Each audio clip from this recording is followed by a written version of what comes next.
बता दें कि तबादलों को लेकर 1 जनवरी से 15 जनवरी तक पूरी ये प्रक्रिया चली थी। अब धीरे धीरे लिस्ट इस संबंध में जारी होती हुई दिखाई दे रही है। पशुपालन विभाग में बैक डेट में तबादलों को लेकर जानकारी मिल रही है। जो जानकारी आ रही है सामने, उसके मुताबिक 140 पशुधन सहायकों की तबादला सूची जारी की गई है। अब इस सूची को जारी किया गया है पशुधन सहायकों की, जिनकी संख्या 140 है। पशुपालन विभाग में बैक डेट में तबादलों की यह जानकारी सामने आ रही है।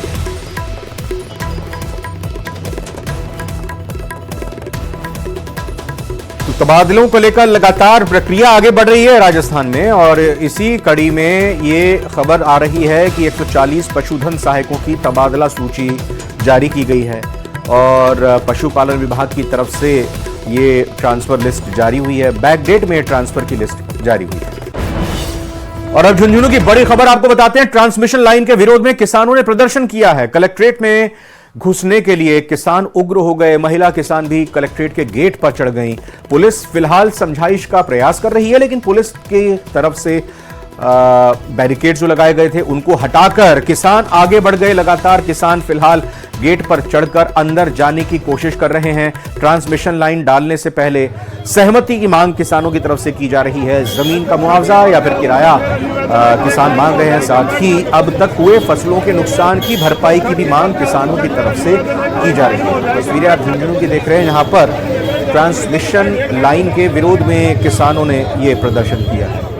कृष्ण सिंह शेखावत हमारे संवाददाता और जानकारी के साथ जुड़ चुके हैं। कृष्ण, अभी क्या स्थिति है? क्योंकि जो जानकारी मिल रही है, तस्वीरें दिखाई दे रही हैं, बैरिकेड तोड़कर किसान आगे बढ़ना चाह रहे हैं। प्रशासन क्या बातचीत के लिए तैयार हो रहा है, बातचीत कर रहा है?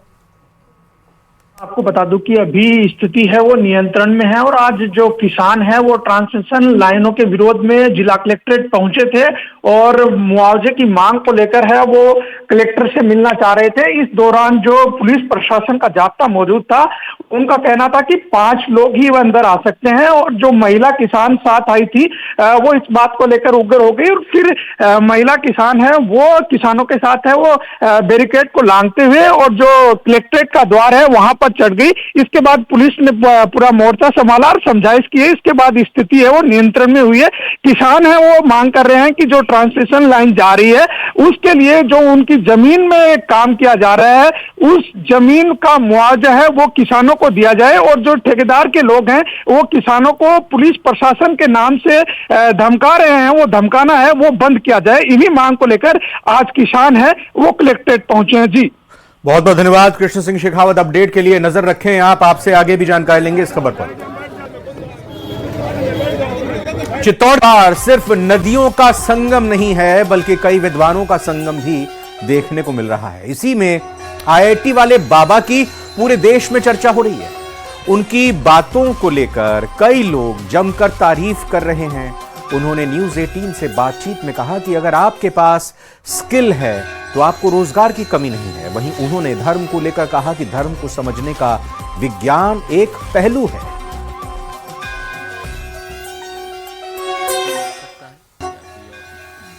अभी के टाइम में तो क्योंकि वो जितने भी पुराने सिविलाइजेशन की जैसे बात की कि वहाँ बीज तो हर जगह थे, चाइना में भी थे, बट अब वो प्रैक्टिकल फॉर्म में तो बिल्कुल कुछ रहा ही नहीं है। वहाँ पे सिर्फ थियोरेटिकल बुक्स बचे उनके पास। सिर्फ भारत ही है जो जीवंत है, मतलब जो ज्ञान को जीवंत फॉर्म में भी देखा जा सकता है। अच्छा, आपने कम्युनिज्म पर बोला।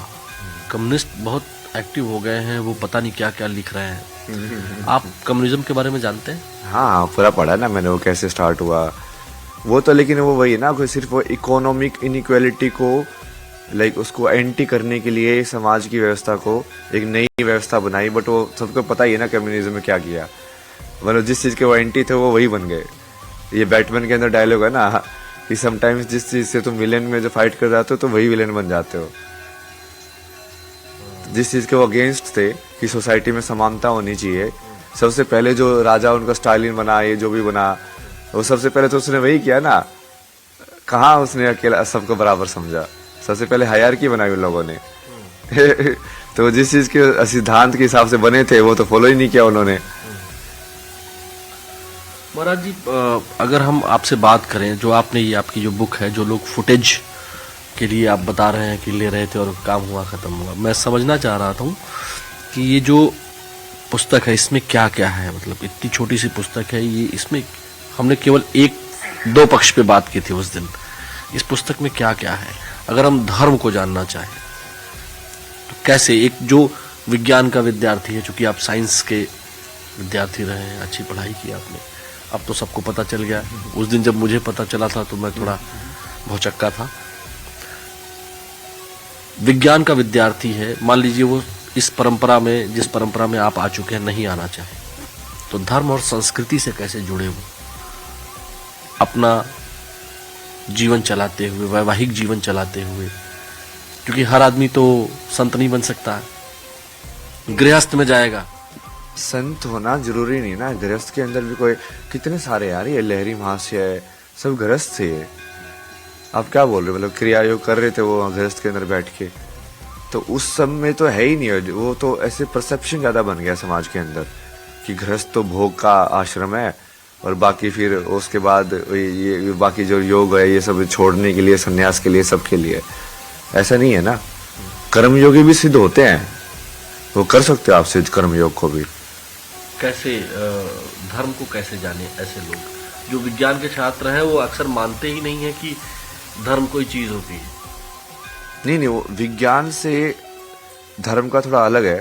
जैसे धर्म तो क्या है कि जब आप वो भगवान के ज्ञान या उसको पूरा समझ लेते हो, तब उसके बाद अब जीवन के अंदर कैसा आचरण करो वो धर्म बताता है।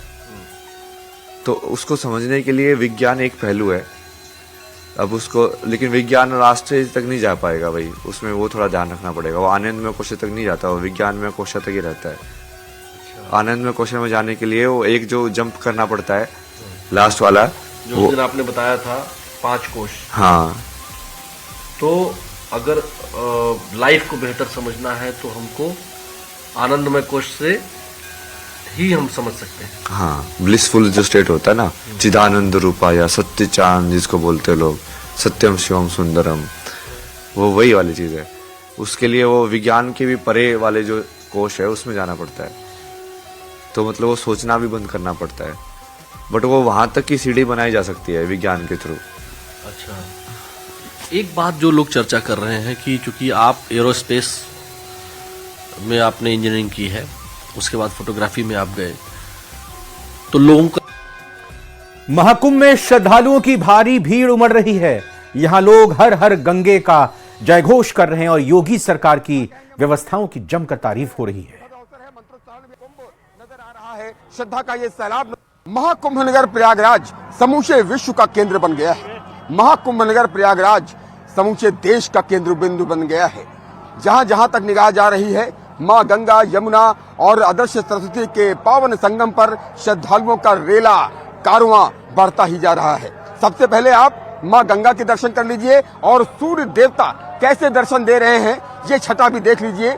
सूर्य देवता दर्शन दे रहे हैं, सुबह का वक्त है, मां गंगा कल कल बह रही हैं, और जब सूर्य देवता की ये छटा गंगा पर पड़ती है तो ऐसा लगता है कि मां गंगा के आंचल में, मां गंगा की गोद में सूर्य देवता अटखेलियां करते हुए नजर आ रहे हैं। अद्भुत छटा है, और ये रेला देखिए कि जहां जहां तक निगाह जा रही है वहां वहां तक श्रद्धा का ये कुंभ नजर आ रहा है, श्रद्धा का ये सैलाब नजर आ रहा है, श्रद्धा का ये जन समुद्र नजर आ रहा है। हर हर गंगे का जयघोष करते हुए ये सभी लोग चले आ रहे हैं। आप लोग क्या कहेंगे, कितनी मनोरम छटा है महाकुंभ नगर की, और कितनी खुशनसीबी आप समझते हैं कि आप यहाँ पर माँ गंगा के दर्शन कर रहे हैं, स्नान करने जा रहे हैं। बहुत आनंद आ रहा है, योगी बाबा की बहुत बढ़िया व्यवस्था है।